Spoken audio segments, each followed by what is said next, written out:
And that is alarming kasi nakita ko po sa presentation ng DICT na nasa 1,277 government agency systems ang hinuhost ng DICT sa cloud services.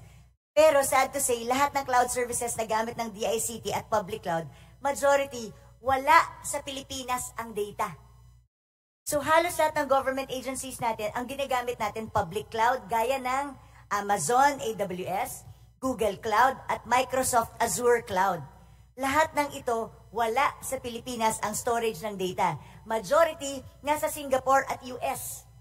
Ang DICT, wala pang magmamayari na totoong data center na pwedeng magamit ng gobyerno. Tama po ba ito? Tamang po yan, Madam Speaker.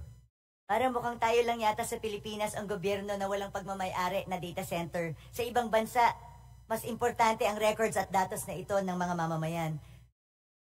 May request po